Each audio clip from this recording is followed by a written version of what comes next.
Hey everybody, welcome back. This is Words with Dani, or in Dani's case, Words with Emily. This is number 30. We've made it to number 30.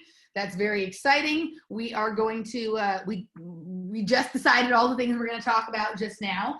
And I think we're going to start with revisiting our last video a little bit. But before that, how you doing, Dani? I'm great. How are you, Emily? I'm good. It's been an interesting day. I got some good exercise. My cat's driving me nuts as usual. And I figured a few things out. I connected a few dots. I haven't had time to change my clothes since exercising. Status quo. We're good. Right on. Haven't had time to comb my hair, anything like that. So this is me with anti-frizz serum, if you can believe it. I'm like, what does it do? It does nothing. That's proof that you're Jewish, right? And pretty much. Frizz serum does nothing. All right. So I just wanted to kind of revisit like our last show, and so it's interesting, like for me, like and I'm not just saying this because it was my analysis, right? Because like sometimes I'm just fucking flat out wrong and that's it. But for me, I feel like what I said originally in our first video that we recorded and didn't put out, and then we kind of revisited and whatever, like I feel like it was not like it was an attempt at a distraction that was not that important, and to agitate the nervous system of a certain group of people, but it wasn't something that was really going to reach out and convert people who didn't already think those things were true in any way. Mm-hmm. And I've seen, and now, like, even though I looked at some videos about that as I prepared, and I made videos myself, we made videos, you and I did, Robert and I did, nothing more about Shadowgate has come into my feed at all. I haven't seen anybody whose opinions that I find interesting, either because I respect and agree with them, or because I think that I have an opposite one from them, but their take is still interesting. I've seen almost no conversation from like the really good people who I consider to be really good analysis of this kind of stuff. They just ignored the whole thing. And, it seems like they're just not even paying any attention to it. But I'm seeing endless amounts of conversation at various levels, and so I interviewed this guy David Whitehead the other day. It will be out next week, and we spent a lot of time talking about his interview of Mickey about Plandemic, because I felt his interview of Mickey was the best one I've seen. It was really good, and we talked about like the importance and the value of the film and David Martin and whatever. So there are conversations about conversations happening, like still a couple weeks out on Plandemic, and I'm not seeing any of that with the Shadowgate kind of thing. It's just like, it's almost like it doesn't even exist in the reality I pay attention to anymore. And even like in terms of technology, like once you've looked at a video about something, they usually send you more videos about that kind of stuff, right? Even if it's just people talking about it, nothing. So I thought that was kind of interesting. And I think that I do think it's a slow, it's not like this earth-shattering thing that Plandemic 2, where it's like, oh my God, it hit, and there was all this crazy amount of attention and major things are happening immediately. I think this is going to be like a slow wave ripple, right? But I don't know anybody who's watched it who hasn't, doesn't actually think it's really, really, really good. And the people that they've shared it with that weren't on board, it has shifted their opinions a bit. The only time it doesn't change someone's opinion is if they refuse to watch it. Right. Right, in which there's that group of people too that just refuse to look at all, and we shouldn't even waste our time with those people, right? So I'm seeing like a lot of interesting activity and meaningful things seeming to happen around that, and it's almost like Shadowgate just fell off and disappeared. Like I haven't even seen anything about it. You pay attention to different streams than I do, so what are you seeing or thinking or whatnot? I'm not seeing them as linked at all or as competitive media projects. So that, and I'm not even, don't let me project that you're framing them as such. I'm not, yeah. Yeah. I watched one Tori Says follow-up to Shadowgate, which I thought was fantastic. And I have a lot of writing projects going on, so I just don't have a lot of available bandwidth to listen to like 2 and 3 hour reports on the fuckery these days. But I did, in listening to Tori, and I mentioned last week that Tori and Millie had done a follow-up So I had watched that last week, and then I watched the Tori Says, and as usual, I always respect your perspective. Yeah. And I know that, the simulation is multidimensional, and it doesn't feel like a psyop to me that I was interested in that documentary, and that documentary does still feel very important. As for Plandemic, I'm having the same reaction. Like, everyone in my bubble, who are the people who get it, love it. The people who are on the fringes of my bubble refuse to watch it. But the censorship has amped up so much since Plandemic 1 came out that it's just a completely different landscape and ballgame that I have yet to figure out. That was only a couple months ago. So, all the attention that Plandemic 1 got, now so many platforms aren't even giving people the opportunity to watch it. It's just a different game. And also, at the same time, there was, these protests in Berlin were the biggest protests in German history, but the mainstream media, instead of reporting millions, they reported a couple, like a couple thousand alt-right discontents. Yeah. So we're not getting an accurate read on anything. I know that like all of the commentators talking of, all the usual suspects love Plandemic 2. And at this point, my bubble's so small that, like, yeah, everyone I know thinks it's great. So a couple things. So like I've had some people. So like I know, I'm just going to use one person in particular. So when a friend from when I lived in Austin, who I haven't seen or talked to in years, other than a little bit on Facebook, right? And I share, like, I can see she's starting to question reality, like, a little bit and whatever. And sometimes she'll post something that is controversial and people will try to smack her down, right? Kind of thing. And so I asked her if she'd seen this, and she's like, no, where can I see it? So I shared it with her, she watched, and she's just like, it was the thing that pushed her over. So she is now firmly on our side and doesn't care what anyone thinks of her anymore. Those people are, right? So totally. Although I just want to make it clear that there are no sides. We're all on the side of Team Community. Right. But like, I mean, when I say she's on our side, I mean, when you say in our bubble, right? And then you said, like, she was kind of on the fringe of the bubble, but was willing to watch, and now she's in the bubble, right? But it feels like the type of film that would take people over the edge. It feels like a great bridge because it covers so many different really important angles. Yes.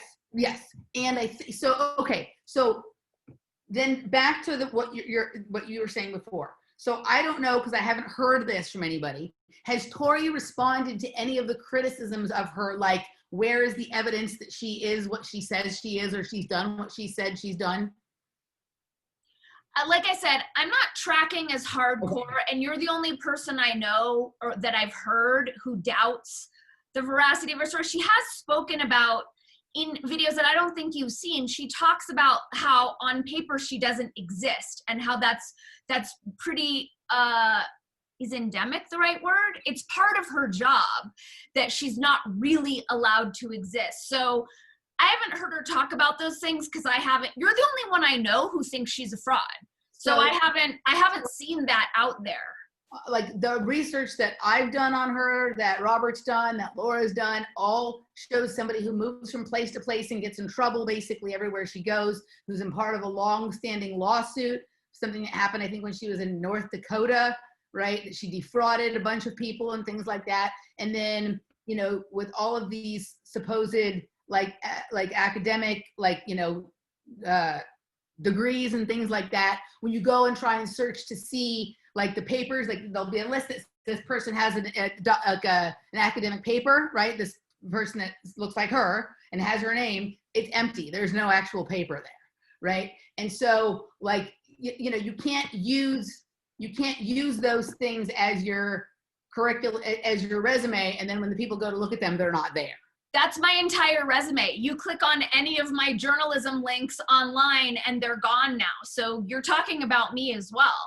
Well, hold on. But like, you documented this as it was happening, right? Like, you can literally see, like, plenty of people who have seen your articles, who have read your articles. Some of them exist in hard print, right? And for people that know how to use the Wayback Machine, they'd still be able to find them. No, they've been taken off of way back. That's something new. Okay, so that's a new thing, but that we know there was controversy going on about the Wayback Machine. There was our stories about this earlier this year. But whatever it is, there is enough people around you, and you can find you on Twitter the day that something is deleted, whining and complaining, and I'm not using that as a derogatory, about the fact that it's happening. Totally. There's no, so like when we're looking about her paper, there's no place where she's complaining about they deleted her paper. Yeah. Okay? I mean, this is what I'm seeing. I'm seeing a lot of people in the alternative media attacking other people in the alternative media. It's like that Rebel Wisdom show where the guy like ripped to shreds David Icke. And I get that that's a thing that some people like to do. I don't feel enough suspicion about Tori to go do research about Tori. I hear her information. It seems well researched. It rings true to me. I haven't delved any deeper. I think this is why this one is so interesting. I think all the things that are talked about in the film are true. Sometimes you can weaponize the truth. There wasn't really, like, for people who've been tracking this stuff for a long time consistently, there wasn't really anything new revealed. It was just like a new spin on information that we all already knew, with a lot of hysteria around it because of the Alex Jones thing and the rest and all this kind of stuff that seemed like that was the way it happened. It seemed connected, but really, you know, maybe it wasn't or whatnot. So it isn't like, I'm not denying that what is talked about, the information that is shared in terms of like these technologies in the film isn't true, right? But like there's some, it was done the way it was done at the time it was done, in my opinion, to provoke a certain kind of reaction from a certain group of people. That doesn't take away from the fact that those things are happening, right? And like, I haven't done a tremendous amount of research into, I don't even about discrediting. It was just on the first look at digging into what she says or about who she is. These are the things that came up. If I go look into Mickey's background, but we're going back to the fact that she's a government spook. Her job is to not exist. She has all these different levels of security clearance. Right. And she does talk about that, how she does not exist in the public record. But all the things that do exist about her in a public record are very odd. And not like, oh, so-and-so was like, you know, had a quiet life as a cashier at the, you know, laundromat and whatever. It's like, but again, if you look up, but the smear campaign of like, that's how these people work. And like I said, I haven't been inspired to look into it. So yeah, maybe what you're saying is correct. I'm more curious as to why you're so intrigued about Tori. No. I'm not that intrigued about her. My point is to the other thing, which is this. So one of the things that I've been watching is the way the response to pandemic has played out, in terms of it was incredibly intelligent of Mickey to post all of his source documents on the website there, and the way they've been dealing with any criticism of their film, right, is to invite the people that are criticizing them, these journalists that are calling it fake, on, and let the debate be moderated, and they can show their source documents, right? And I think that was like incredibly smart. And we don't actually have much sourcing for the other thing. So my point is, everything in there could be true.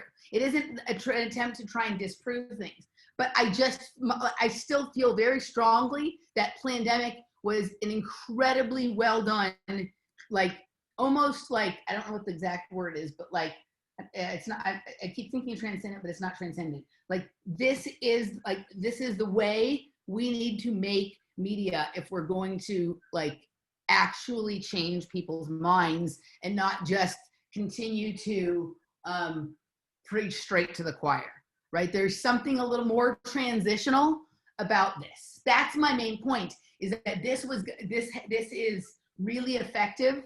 And so like when something is, they don't really bother trying to attack things that aren't going to be effective anyway. Right? But they aim all their guns at things that are going to be effective.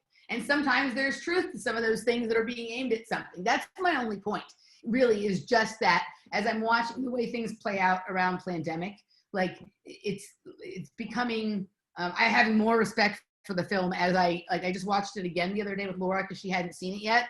And so this time I already know all the stuff is there. So I'm looking for the finer details. I'm like, this is the way it needs to be if we're actually going to start to, create some movement. And that's the only point. It isn't this need to ongoingly, this is the only conversation I've had about it with anyone in 2 weeks or whatever, right?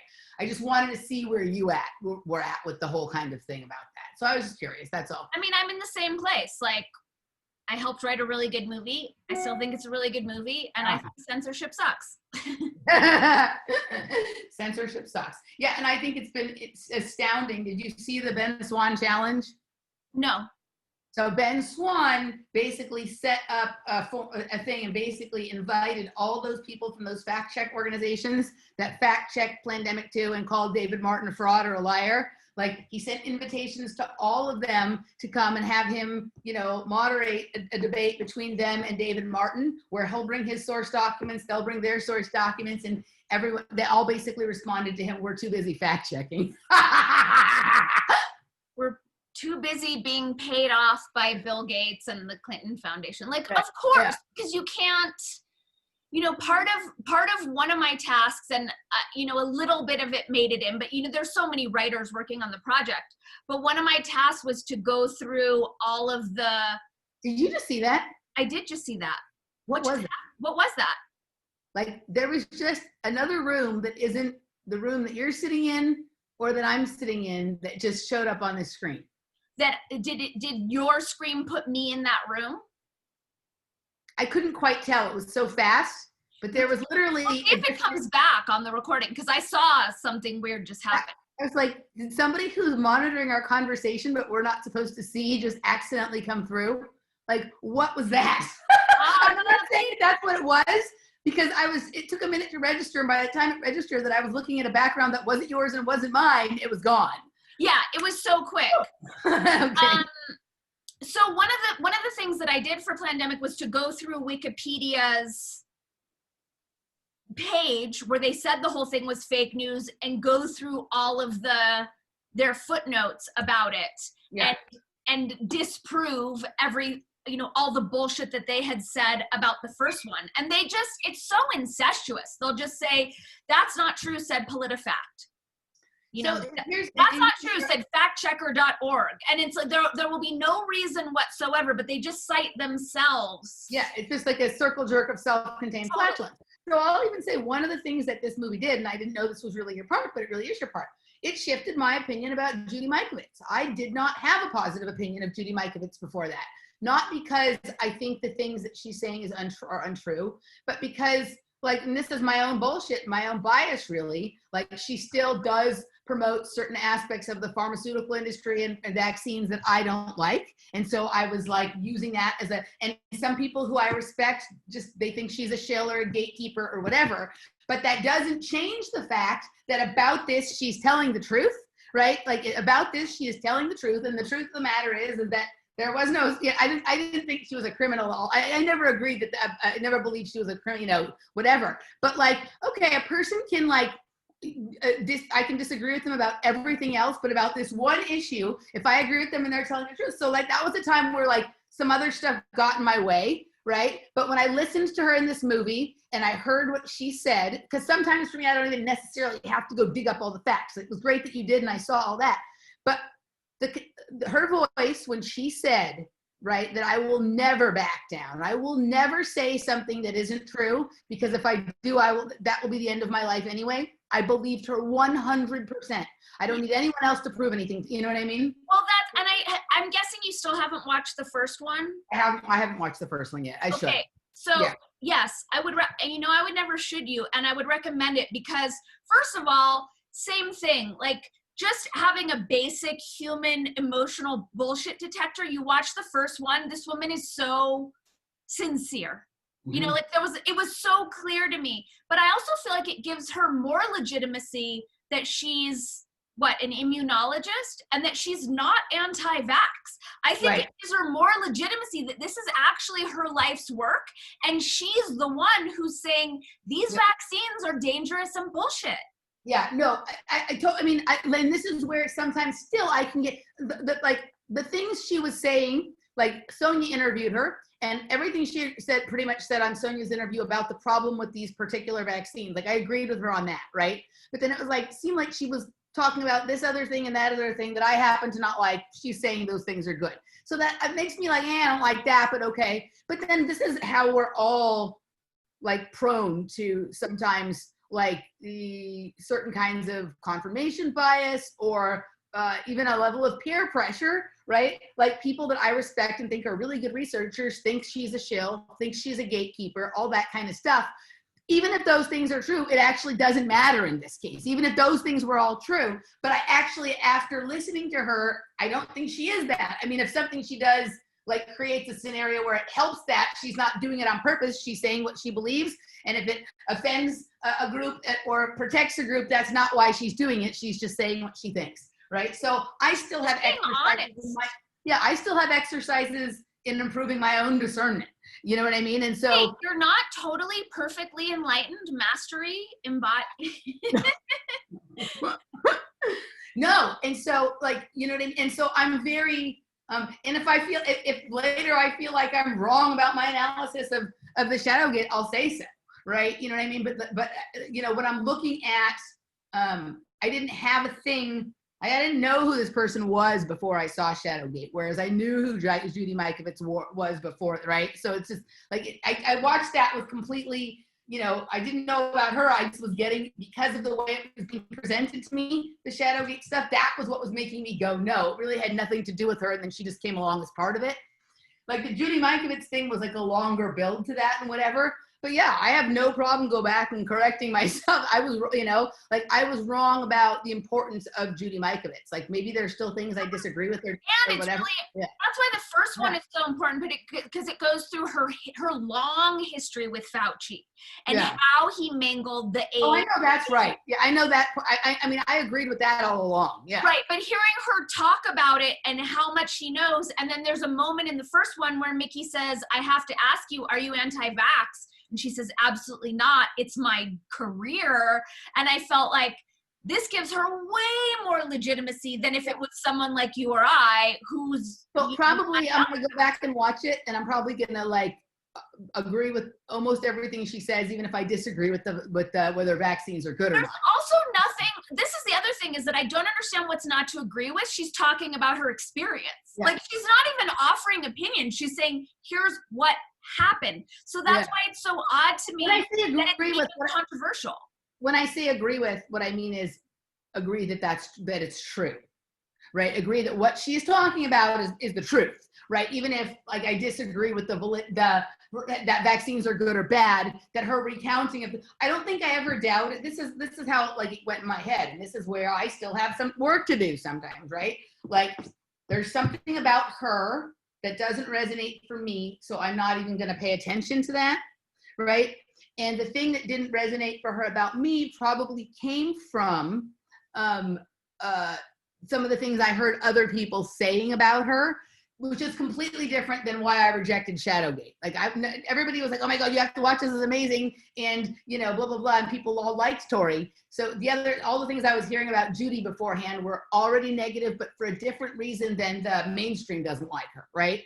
So yeah, like it doesn't matter whether I agree with her about anything else. What she's talking about, she is right about, and that's it. Let's just let the record show, like, there's so much fuckery going on. Yeah. And someone called my attention to this whole crazy thread on Facebook of people talking about how I'm a shill for this season. What are you a shill for? What are you a shill for? I'm a CIA shill, apparently. So when we talk about gossip and misinformation to destroy truth tellers' reputations, like that stuff is going on left and right. And I just invite all of us who are in the truth conversation. Sure, I don't like Millie's personal style. I don't like Syrian Girl's personal style. You know, I don't like Brian Rose's like super slick thing, but we're all on the same team and we're all trying to bring truth out to the public. So I just invite us to give each other a little bit more leeway if we're not into like style or delivery or frizz or whatever. So there's a part of me that agrees with that, and there's a part of me also that says, and we have to exercise discernment in the way we allow some of these things into our consciousness, right? And so, yeah, the what I'm interested to know the what are they like this thread on Facebook? Like what is it like what group of people is saying that you're a CIA show? You've offended a lot of different groups. I'd like to know which group came with the This is what's so crazy is these are the people who were part of a hippie community in Topanga together, like a full-on peace and love, and we would go to Burning Man together. And yes, there's a big chunk of those people who have become like my most ferocious and vicious stalkers and insulters. And now there's a whole thread going about how I'm a CIA shill. Apparently it's very threatening when we don't all believe the exact same thing. I actually love that you think Shadowgate is important and that I don't, right? I love that. I think that's great. I think that keeps the conversation honest. I think that keeps it like, to me, these conversations where I'm not 100% in agreement with somebody are way more valuable and important than when we line up all lockstep. But what's great about that is, of course, it's the Burning Man people community, right? So like the the one person that broke away from the CIA mind control program available at Burning Man is now the CIA agent. Exactly. It's utter insanity. And I also really value our disagreement on Shadowgate because I did take a really big, I considered it wholeheartedly from all angles, and really felt into what you were saying. And then it was when I heard Tori's follow-up where I went back to, I believe this chick. And I could be totally wrong, but that's where I'm at right now. That's where my spidey sense is. No, absolutely. And like I said, if it turns out that I'm wrong, I'm happy to eat. Well, I'm not going to eat a shit sandwich because Drudge Report's pushing that idea this week, and so I can't. Did you see that? Like the suggestion that humans start eating feces capsules. So so are you aware? Do you know about the whole fecal transplant thing? Yes, I do. Okay, so I first heard about the fecal transplant when someone was talking about this woman who had always been very thin, right? Was having some kind of digestive problem or something like that, right? So she got a fecal transplant from a daughter or a cousin or whatever. And while her health and her digestion got better, she became overweight like these people were. That was my first introduction to the fecal transplant issue. And then it started, this was maybe 6 or 8 months ago, right? And then it started popping up, maybe a year ago, popping up in various places. This is something, to repair microbiomes and da-da-da. And then my cat's holistic vet recommended it as a possibility for her. We didn't do that, but. Can you imagine fecal transplant on a cat? Have we got that outer limits? Well, it's the vet right next door to Dr. Keys that was suggesting this, Do right? they also do cat asshole bleaching? My cat's asshole is pretty white, so they wouldn't have recommended that, but maybe. She could be the model for the procedure. Okay, so literally the other day on the front page of Drudge, there's an article about how they're recommending that when people, if I'm understanding it correctly, this is what it is.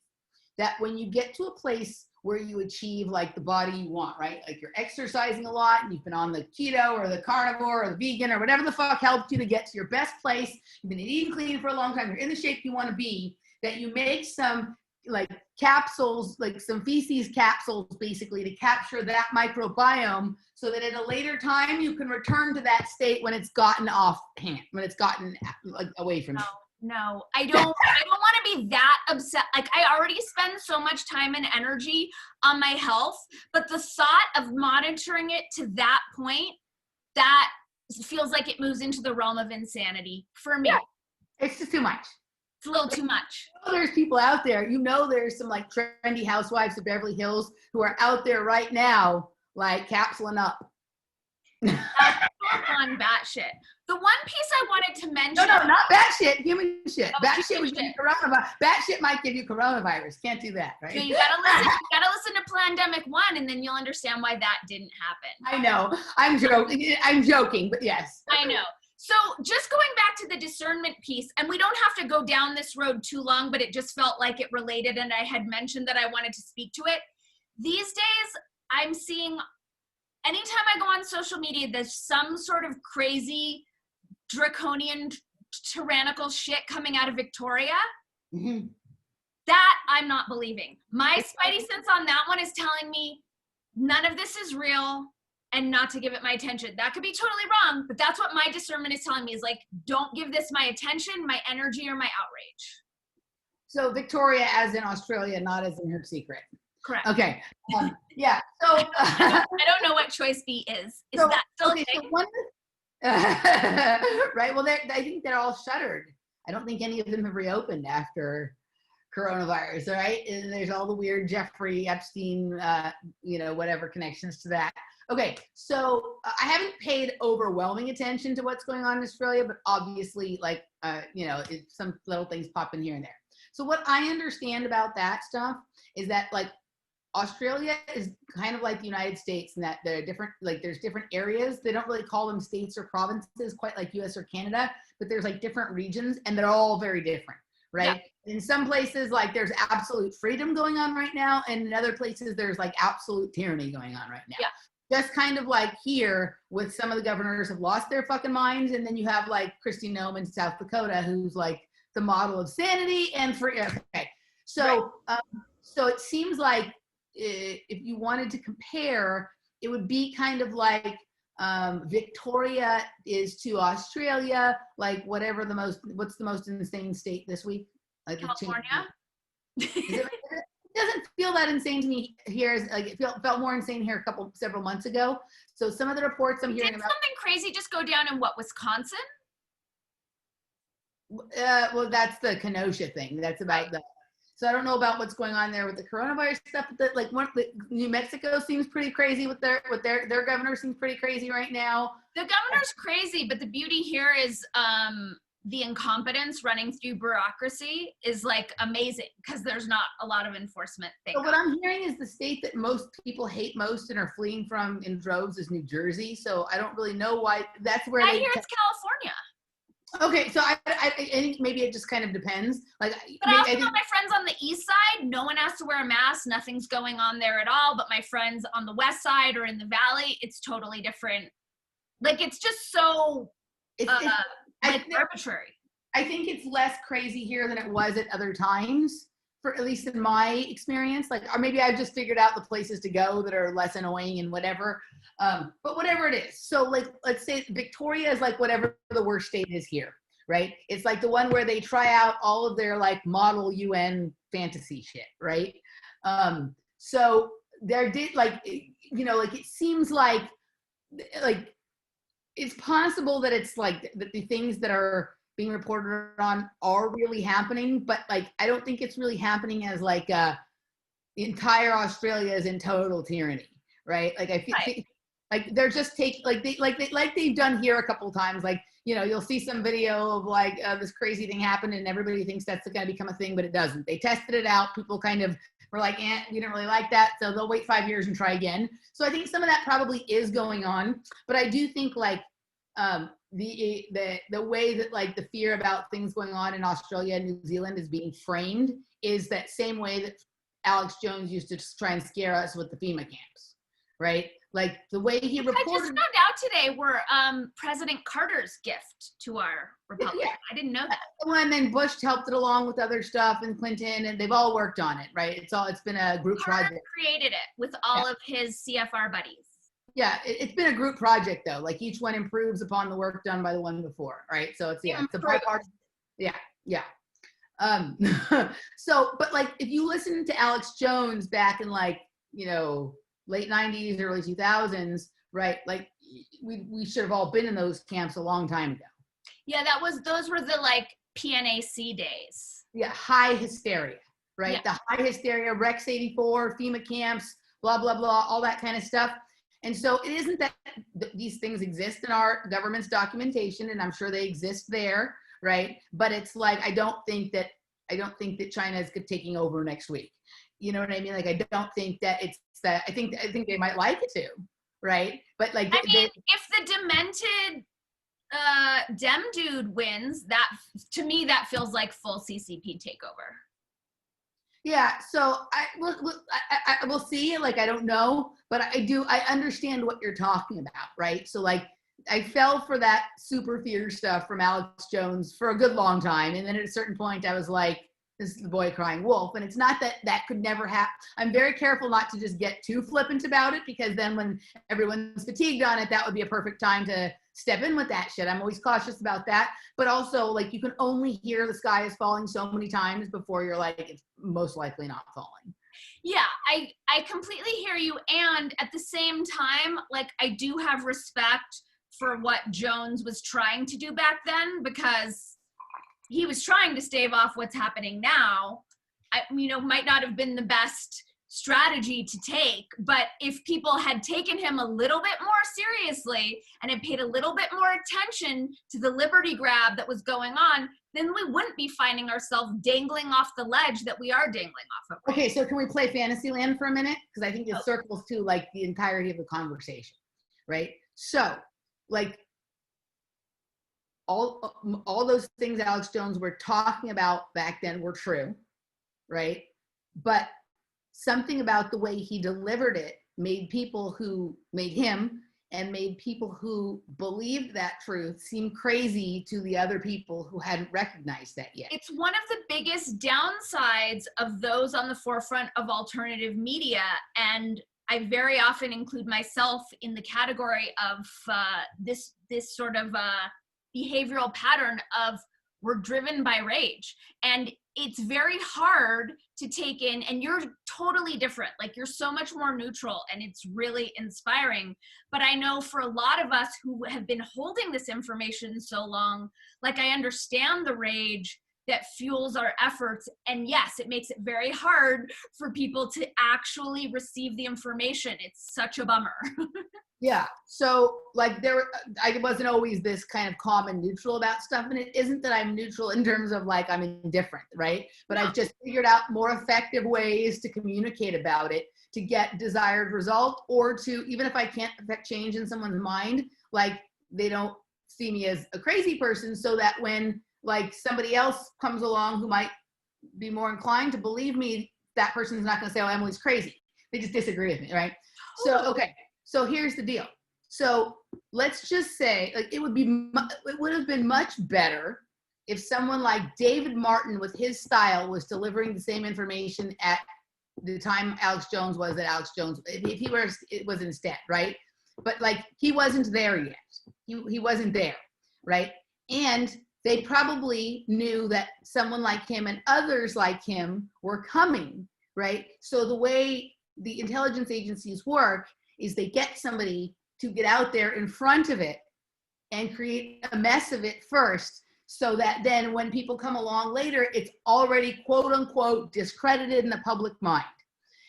And it takes years to rehabilitate that. So that's my same point with some of this Shadowgate stuff, right? So all these things that, like, okay, so when like Glenn Greenwald and Matt Taibbi and all those people started reporting on like the Edward Snowden stuff and the Julian Assange stuff, and they did it in a more professional or calm sort of manner, right? Okay, they were saying all the same shit that like Alex Jones and Bill Cooper and all those people had said long time before. But by the time they showed up saying it in a more like polished, presentable kind of way that the public could buy, those ideas had already been, thought of as conspiratorial and crazy and whatever. So now even people who would prior to that have been inclined to believe somebody like Matt Taibbi, they don't anymore either. And so now they'd rather classify him as a conspiracy crackpot too, right? Because the idea— I have a response, but are people calling Matt Taibbi a conspiracy crackpot? Yeah, I mean, people are actively working to delegitimize him because he's not willing to say something that is untrue just to remain popular. He doesn't even necessarily have to agree with like he's a more left-leaning person. So he may not agree with where someone with the right wants to take something, but if the things they're saying are factually correct, he will say that.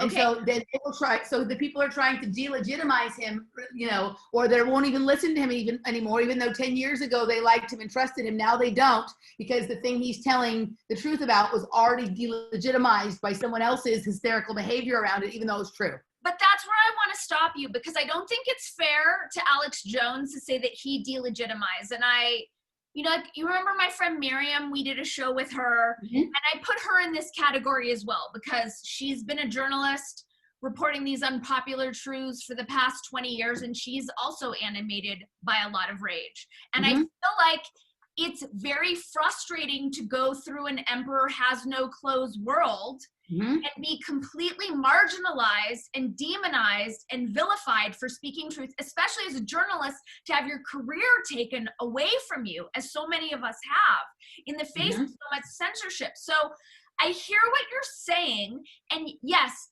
in an ideal world where we all, masters of our emotions and awake enough to deliver this information the way, like Spiro, I think he's the best. He's so calm and so loving, and he's like a big giant teddy bear. I feel like I know you're not into Amazing Polly, but I think she does a good job at keeping her shit together. But I agree with you. I think that people like Alex Jones and, even to an extent, my friend Miriam, have paved the way for these people to pick up the baton with a more integrated, calm, sort of mature emotional state in ways that people can digest. And I feel like the mainstream is smearing these people as conspiracy theorists hardcore. So I think it's very unfair to blame Alex Jones for why everyone else is being discounted as a conspiracy theorist now. Yes, he has rage. Yes, the way he delivers is, I know you don't like the word problematic. The way he delivers is hard for some people to receive, but it's got to be very frustrating to be Alex Jones. In the same way, it's got to be very frustrating to be David Icke. And sometimes I see him in his interviews and he gets really passionate. These people have been demonized for 30 years. And they're speaking truth in service to humanity. So yes, it would be better were they speaking in a more measured way, but I don't think it's fair to blame them for what's going on now.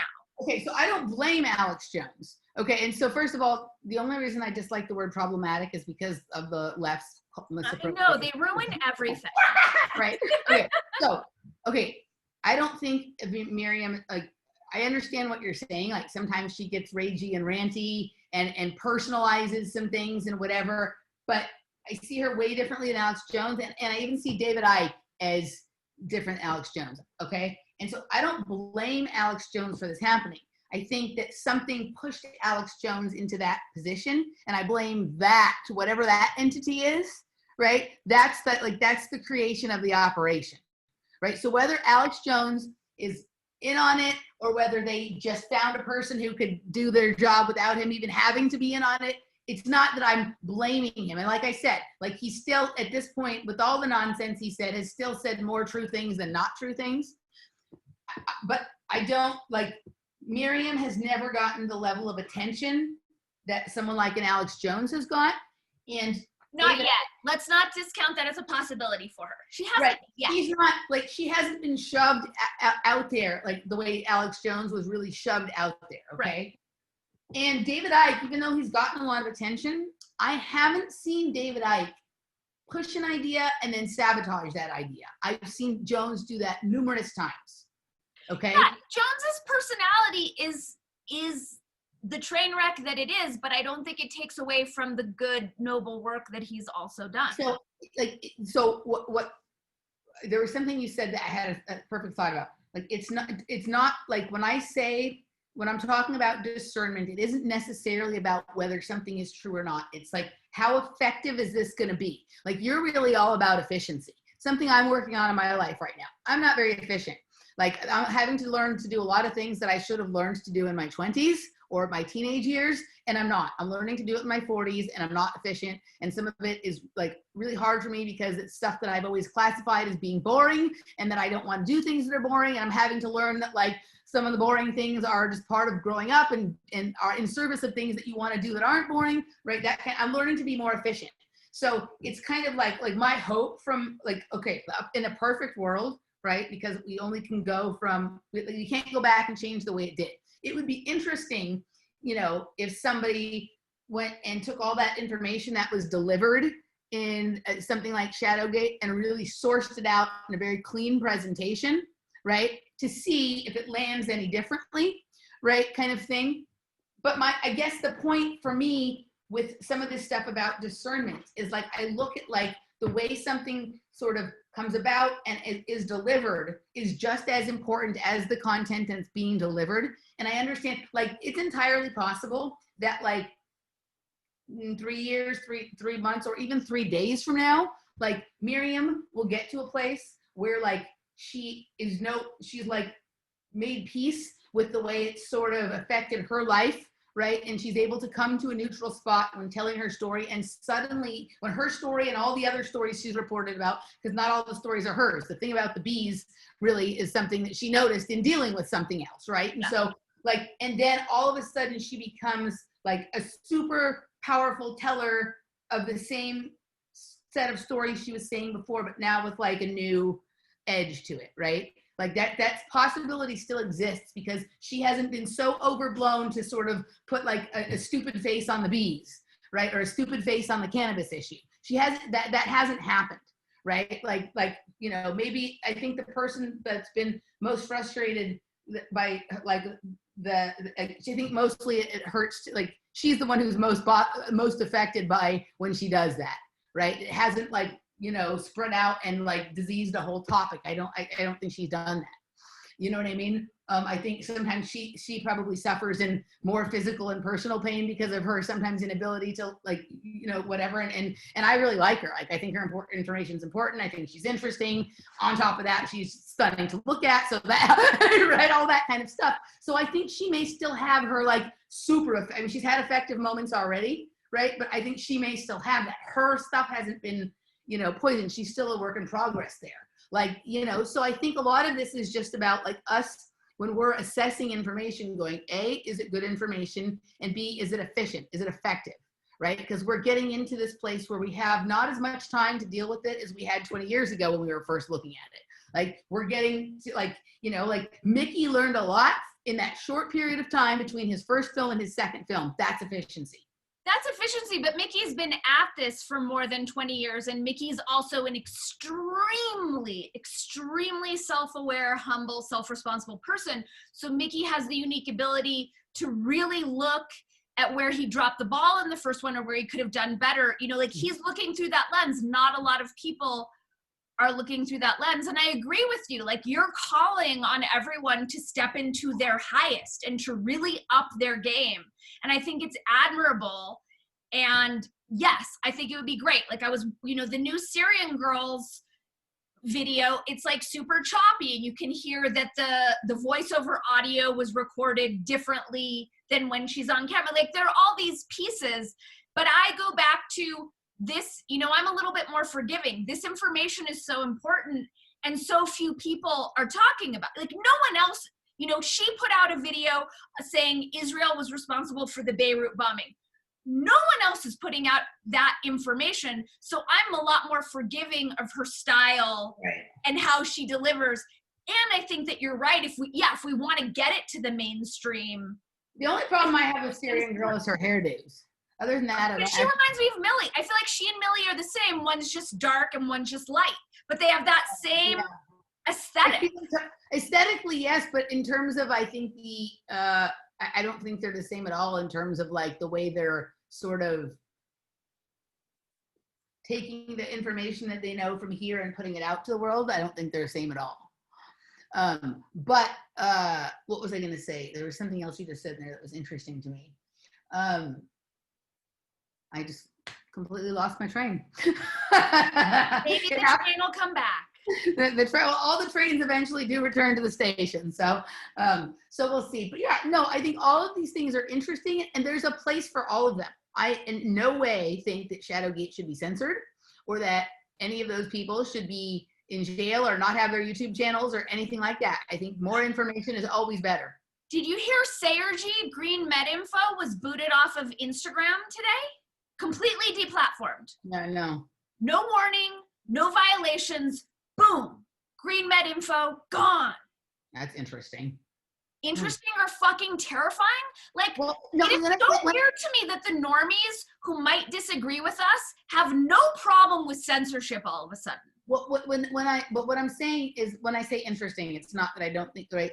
Like, there's people who say way more kinds of controversial things than he says, right? And there's people, right? So, like, when I say interesting, I'm just like, I'm trying to understand, like, the patterns or the rhyme and the reasons for some of these things. I think right now it's anyone who's speaking out about alternative health practices. I think that's the thread that right, but like what it like but there's people I think who are like much deeper into some of it than, right, like saying much more controversial things that have much more attention on them that aren't necessarily doing that. So I'm wondering if it really is what an algorithm and something being triggered, and that's just, once that happens, it's over. And so it might even just be the way language was used in something, the way something was coded, a certain series of numbers, right, kind of thing. And even, and this is where it gets really, really complicated, right? Because we live in a, like, okay, it could, there's Instagram's probably algorithms for censorship. And then there's a larger, like, we're in a many layered internet of things here when it comes to stuff. So it's like something that is bigger than Instagram, and I don't mean like Facebook or Google, but something energetically that is bigger, that has an algorithm that controls Instagram, right? Besides Instagram just having an algorithm that controls the content on its platform, right? Like something, is it something that threatened that? Right, so we're getting into this idea here of like a many-layered internet of things, and those internet of things goes not just to machines but to bodies and energy levels and all. Like the geometry of the shit show we're in right now is fantastic, right? And so like when you look at a geometric structure, there's all these little like nodes and points. Like I was just looking at this about something totally different. I'm not going to get into the topic that I was talking about, but just because it's a whole separate other thing, but just to show you like what an example, let me pull this up, an example in terms of a drawing of like the kind of thing that I'm talking about, right? Okay, so when looking at any issue or any kind of technology or any big structure at all, okay, like there's an underlying geometry to it. And so see this thing here, this big purple thing? Sorry, Yep. see it? Yep. Okay, yep. Right, so there's, oh, it went away. There it is. Okay, so there's all these lines and stuff like that, and then there's all these points that are more highlighted, these little nodes where many lines and dots come together, right? So like, let's just say that Instagram, Sayer G is this. This is Sayer G, and Instagram is this little thing here, right? This little box around that, right? And then the entire largesse of our universe is this big one out here. But all these little lines in here connect to these other node points that seem to have more energy. So he could have tripped something in one of these node points that is Instagram, or something a little further out maybe here that might be like, you know, Google or whatever, and then something that is more like even universal, that is beyond what we think of as technology, but more having to do with the overall structure of things. This is where I'm starting to look at stuff, because there's people who say things that at this moment should seem way more controversial than anything Sayer G has said, because I know who Sayer G is. I know about, right? Like this, they're not at the forefront of saying the wildest things that are pissing people off. Like it's very, yeah. It's it's weird to know if they have some sort of like formula in a back room of like, oh, they said this 3 times and they said this 4 times. I mean, it's just this combination of words, period, and it doesn't even matter what it's in reference to. So there could have been a sentence about something not even controversial, but it used the same 2 words as a sentence that's talking about something controversial might use. When I was deplatformed from Tumblr, which was the same day that I had a podcast pulled because of my perspectives on Black Lives Matter, the only time I had talked about it was on one of our shows. And you know that all I've ever said was who funds it. So when that one happened, I thought, I don't think that's the algorithm. I think that's a person. So it could, but like we're in something. Like it's becoming more and more clear that we're in some very large kind of machine or simulation or something. So like when we get deplatformed from, or when someone gets deplatformed from Facebook or YouTube, our automatic thing is like, the correction. Huh? Yeah. Thanks for the correction. Yeah. Fuck Facebook or fuck YouTube or da da da da, right? But we don't even know what kind of controls they're under. And I'm not even talking about like censorship, right? Like we're in a very complex kind of machine here, right? Yeah. Like sometimes like you can be in a store that would have an alarm go off, the person walks out the door with a stolen item, right? So that sensor creates a frequency or vibration that trips the alarm. Yeah. Well, like maybe if a little kid gets his finger caught in something when he's playing with something in one of the aisles and he shrieks really loud, that could create the same vibration that sets something off. He's not stealing anything. Yeah, but it's obviously not an accident that Green Med info was pulled. Like they're posting everything that they don't want anyone to know about.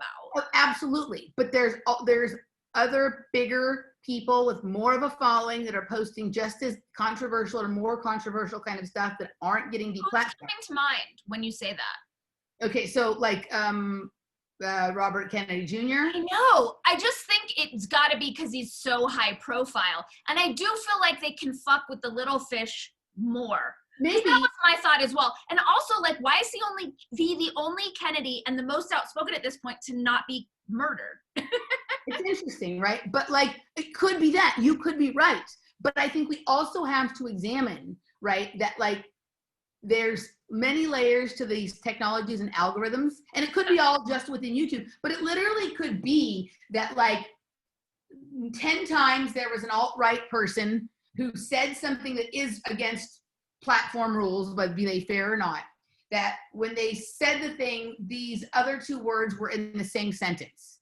And then there's something exactly. in one there paper, could be like a point system for each word, and he accrued enough points. It spurs a certain, right? And even though they might be talking about something totally else, because one of the things that, like, again, I'm just going to go into another conversation Jeff and I had to not get into the context of it, but we have to start paying attention to other possible explanations for the use of the same word in things, right? Because you can be talking, so someone can be talking about something, and you think they're talking about one thing, and so you think you're either being lied to or told the truth or whatever, but they're not talking about that. They're talking about something else that is called the same thing, but you don't know that. So they're actually— That's why I'm such a big proponent of defining our terms, because most of the time we think we're talking about the same thing and we're actually not. Right. And so, and within that, we also like this, I haven't completely figured out my thoughts on this topic that we're talking about. At some point Jeff and I probably will make a video about it, but I'm starting to notice that there's a lot of replication of things going on, and people are paying attention to the wrong version. It's like the right name but the wrong version that they're paying attention to. And so I think some of the same thing can explain some of this stuff that happens. And it doesn't mean that YouTube isn't a dick and wouldn't just fucking, or Instagram wouldn't just do it anyway or whatever. But I think that like the randomness with which some of it is happening, and it only happens to some people and not others, and there's never an explanation for it, is really because there isn't any good explanation for it. Like, even if they were wanting to censor them, like you'd think they'd say, we're censoring you because of this. Right? But that's their new thing, is they don't respond. They give they don't tell people anything. Right, but maybe they don't even 100% understand their system. I bet they don't. Right? Or the system that they're using is so stupid they'd be embarrassed to tell people that it really is just that, like, we have this word correlation system, so nobody even ever actually checks to see what you mean. Probably. But the other thing you were talking about that you got deplatformed from Pinterest, the only time you talked anything like that was in a video between us. Yeah. Like, remember when Sargon got deplatformed from Patreon, it was for something he didn't say on Patreon. Correct. Which has me thinking that's a person. That's got to be, or a technology that's creepier to me. Or a technology that sits above all these things that we think of as separate platforms and separate technologies. That I feel like it's all of it. So I feel like a lot of it is AI and the machine, and a lot of it are these weird, weaselly, gross people. Yep. I think it's a combination of it. When I tap into my Tumblr thing, I feel like that's got to be a person. That is a weird one. It's too weird. There's nothing of me online.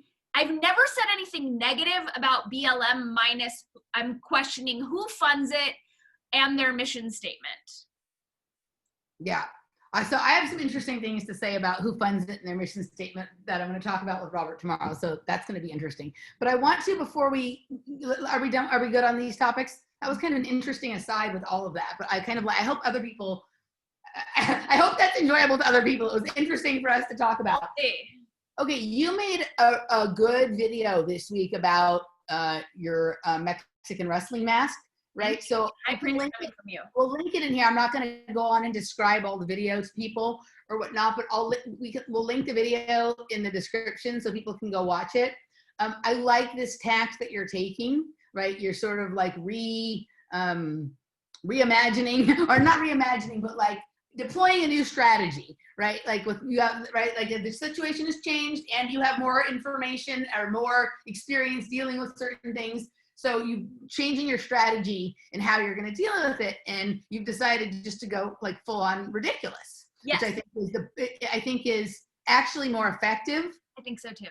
It's more effective, and so like the thing I'm thinking about doing now is getting like a full on military gas mask with like hoses coming out, fatigues, combat boots.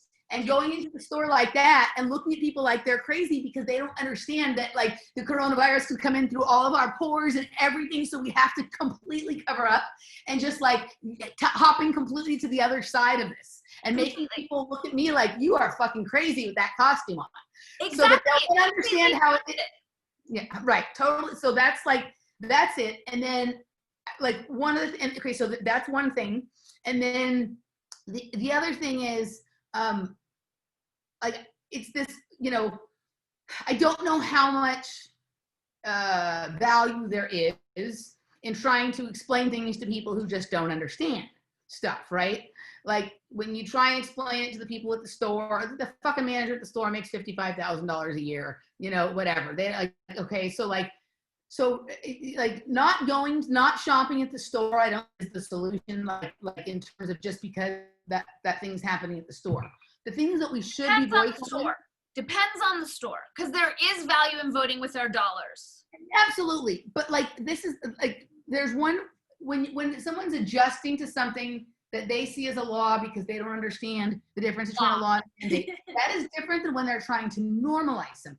So what I am now going to boycott is any company that has anybody wearing a mask in any of their commercials or ads, because that's right. So like I saw this commercial the other day for the Morongo Casino, the casino on the way to Palm Springs. And in the commercial, because they sponsor some sporting events and some different stuff, right? Like I watch a lot of tennis, and because one of the tennis tournaments is in Palm Springs, then the Morongo sometimes has commercials. So like I've never been to that hotel, but I've thought about going there before. Like my dad and Joyce go there and stuff like that, right? Because they like to gamble. But they have the bartender in the commercial wearing a mask, the crab stealer, the people are having a good time wearing that's the shit to go after, right? Like that's the shit, like like where the normalization happens, where this is being promoted, right? It isn't just something that like we're dealing with because there's like a different level to it. And so for me, it's like, no, if there any brands that I see on their billboards, their commercials or their ads, having people wearing masks or talking about coronavirus like it's something we all have to live with forever, right? Kind of thing. That's how I'm gonna assess that. Yeah, I'm not contributing to that. So I would also recommend sending them an email, letting them know that that's why you won't be doing business with them, or even calling, just so they know why they're missing out. Like I went to the thrift store the other day, and they let me in without a mask, but they have this overhead recording every 5 minutes. Remember, we're all in this together. And I sent them an email saying, I don't need to feel like I'm living in communist Russia or the Fourth Reich. And I understand you need to be in compliance on certain things. There's no need for this canned propaganda recording, and I don't want to shop where that's happening. To be reminded of it for anything other than like, it's just program. They don't have to do that unless there are new rules that I don't know about behind the scenes. And the level of mind, because it's that I think is perpetrating the next level of mind control, which is like, I'll be on the phone with my dad and he'll be like, I'm not going to say, so-and-so came over to visit today. We wore masks. We sat 6 feet apart. Why are you telling me that?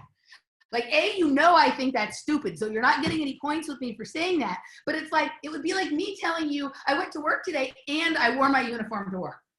Like, right? Like, it's just, I already know you're doing, like, you would never do that. So this whole reinforcement that's happened that way is creating that situation. And now when I'm watching like tennis, right? So like, they obviously have their protocols and their bubble created to be able to have this event, quote unquote, safely, because they're buying all this shit, right?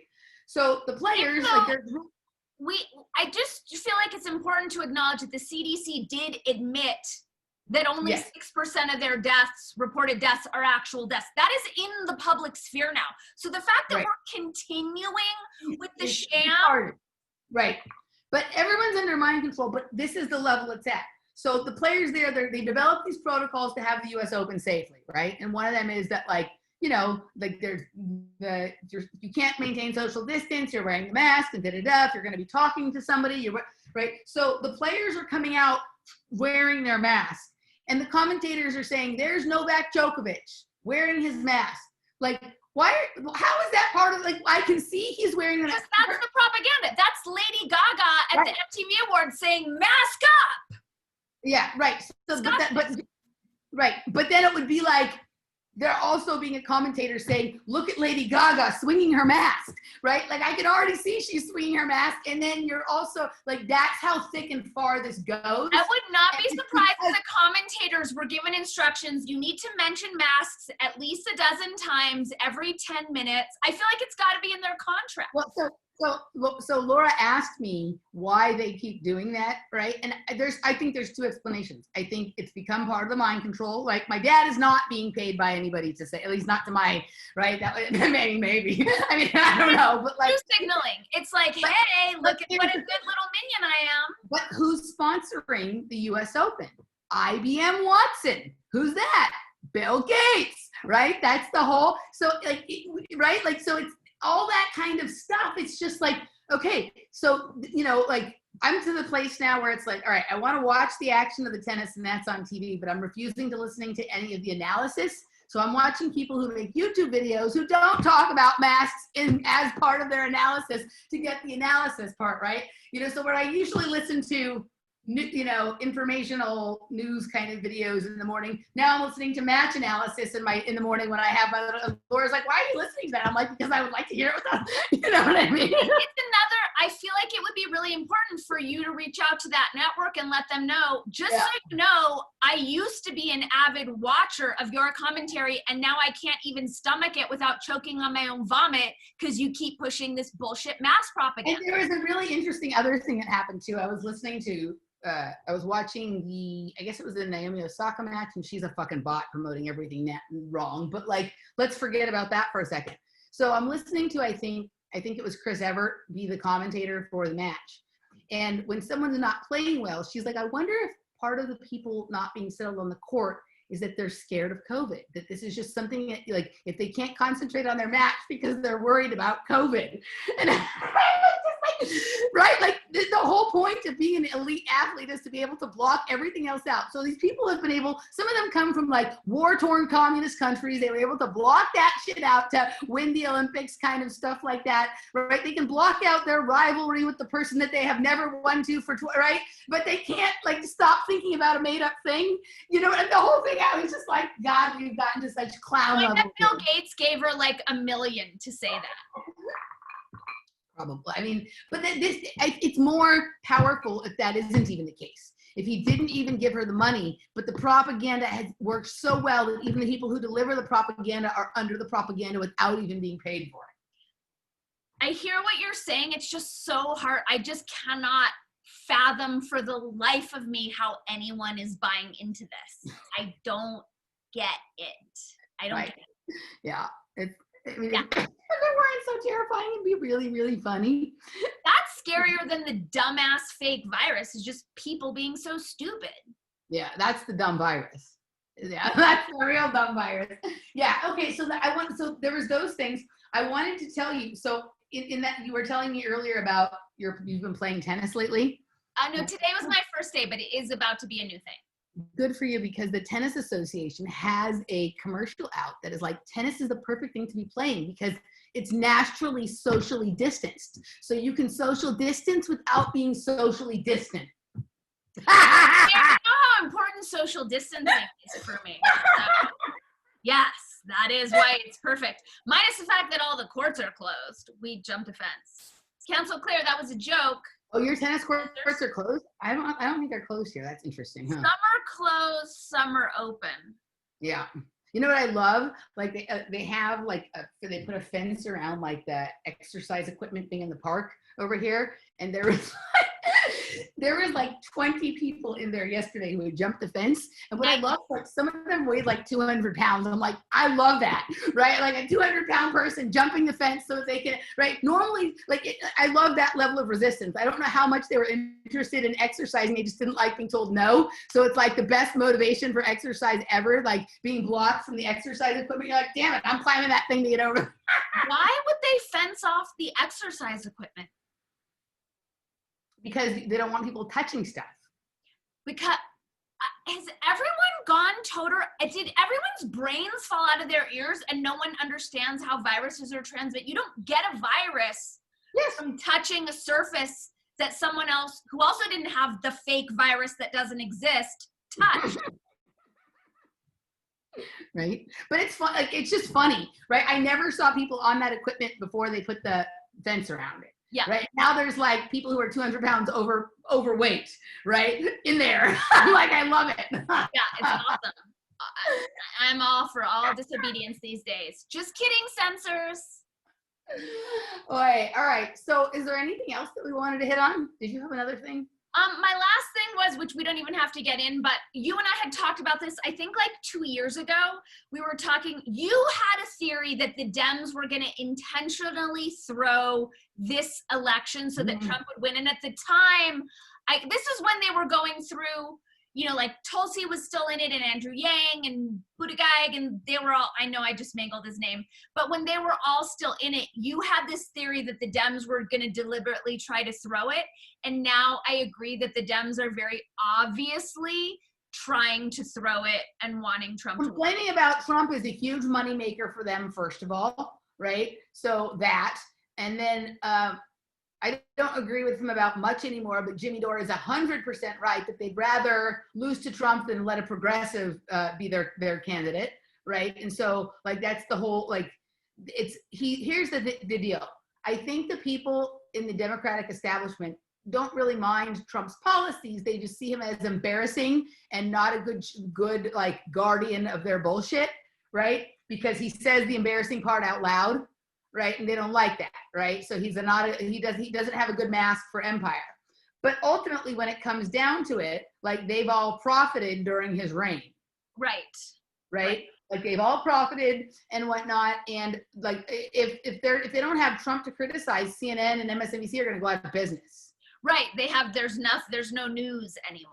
Right. And Nike and all these people who've taken like an extreme social justice position, they're all going to go out of business. But think of all the money they're going to collect in charities and NGOs, you know, in all the, how much Colin Kaepernick t-shirts Nike's going to sell, right? Like, Trump is the best money maker ever for the establishment.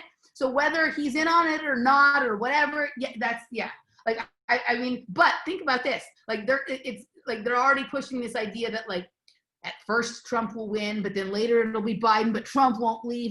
Think about the way they're going to be able to cover it, how much money they're going to make doing that for all the rest of the 4 years going forward. I've been hearing for the past at least 2 years that Trump will not cede a loss and that he will stay there. And it's crazy to see how certain they are. They've been talking about this for years now, that this is how it's going to go. I mean, the imaginations on people. Well, remember that was Hillary's concern, was that if she won the election, he wouldn't cede. And then he won the election and she was refusing to let it go. And she's been complaining about it for all this time, right? Like, she literally has not stopped complaining about it. Has any Democrat stopped complaining about it? I haven't heard that. Yeah. It would be the upside of a Trump loss would be just for them to shut up. Mm-hmm. Yeah, but right, yeah. But that's why they can't let it, because no, they love this shit, right? They love, it's a better they do better in fundraising They do better. All of their NGOs and charities and all that, the censorship machine works way better and all, right? So yeah, no, I mean, who the fuck knows what's going on at this point? You know what I mean? Like, we've never seen anything that just this fucking messy at all.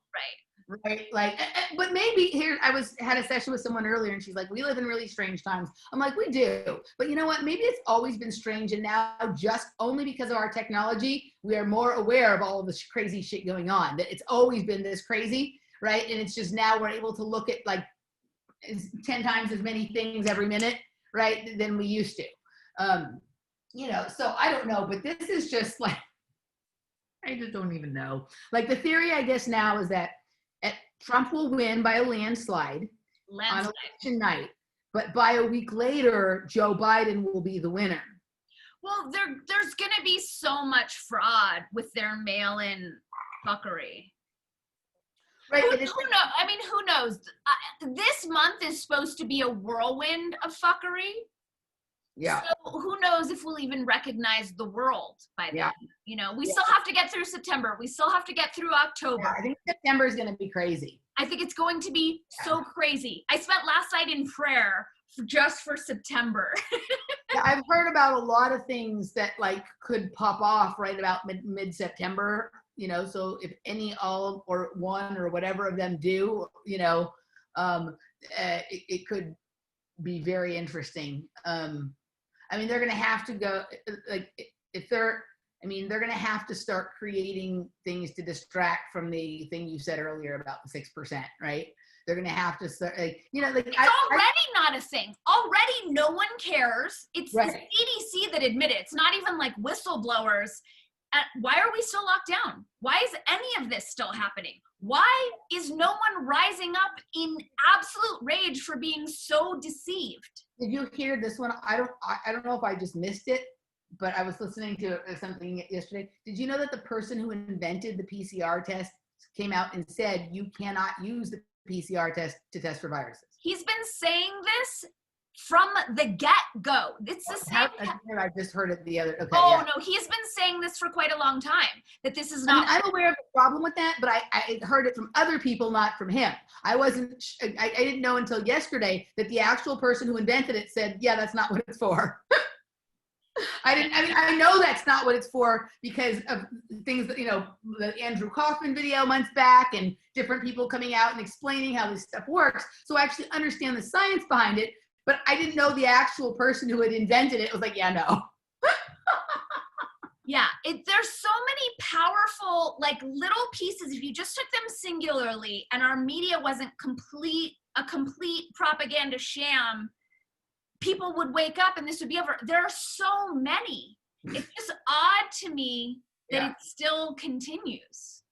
Yeah, I don't know. Like, it's almost like they like it. Like, the people are enjoying being locked down and wearing masks. They love it because it gives them purpose. It gives them it's the most exciting thing to happen because they're living half slave lives. Like, they're not realized people. So it gives them something.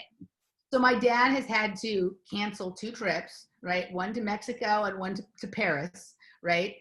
And that was how he was supposed to spend this year, was traveling to those places. And he usually, and also Santa Fe, they always go to Santa Fe for a month. So he's had to cancel all that, but he seems perfectly, like, literally, he's left his house like maybe 5 times to sit in the car while his girlfriend goes into the market, right? He's totally content playing Scrabble in the backyard. So maybe that, you know, God bless him. I wish I could be content playing Scrabble in the backyard. I'd probably be much happier. But it is just interesting how people have so quickly been like, you know, it's not even just that they're accepting it, but I think a lot of people are enjoying it. And maybe like, there's been things about it that I've enjoyed, right? Like, not about the psyop, but about like, okay, I kind of figured out that, like, you know, there's certain aspects of like staying home and making my home, you know, environment nicer and, you know, doing just different kind of stuff than I normally do. But there's been an upside to it. But I would in no way like keep it just to keep those things. You know what I mean? It's stupid.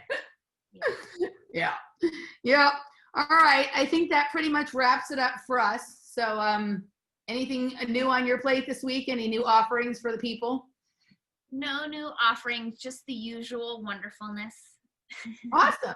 And And I still, it's weird. Like Cynthia's like, contact me over here. I still haven't heard back from her. I'm going to continue working on that. It'll happen in its due time. I haven't heard back from Syrian Girl. Okay. That doesn't surprise me. Like she seems to me like there's probably like a few, like she has an idea of like how many viewers and things she wants people to see her stuff with. Like she doesn't have that many patrons on Patreon. Like I was surprised. I thought she would have this massive following. No, because she puts all of her information out for free. Because she probably is a really serious activist, and so she, you know what I mean. Like I don't have any reason to doubt what she's saying. Yeah. So she may have other ways people support her too. She may have paid different kind of stuff like that. But that so I don't know. Like guests will come along if they're supposed to, when they're supposed to. But I was watching it. Do you know who Michael Tracy is? No. He's an interesting journalist. He has written for, like, he's been on Tucker Carlson. He used to be on the Young Turks, right? Like he's one of the people who is a leftist but didn't buy the Russiagate shit and was willing to walk away from his lucrative job at the Young Turks because he was not gonna say something he didn't think was true, right? And so and those people often get interviewed on like Tucker, and he's been, whatever. He writes for a lot of different outlets and things like that. He also was the journalist that was like following Tulsi around for a bit. So Mickey probably knows him. Like he was on tour with them. He was on the kind of thing. So he's an interesting guy. And like, I totally disagree with most of his worldview. Like he was very, everybody stay home in the beginning. And he seems to have loosened up about that. Like, right. Like there's certain fundamental, like we're way too woo-woo in a lot of ways for him. Yeah. But he had this great video yesterday about like, I'll send it to you, but just about like, the truth is about, he was basically saying the truth is, guys, he was about the fact that a lot of people are starting to push the idea of a race war. He's like, well, that's weird because all the people dying, the people are white, right? Like most of the people who are part of the BLM or Antifa are white. So you have all these fightings that are happening in Portland and in Kenosha and things like that, right? Like it's funny how like he's like Black Lives Matter is it's a white movement.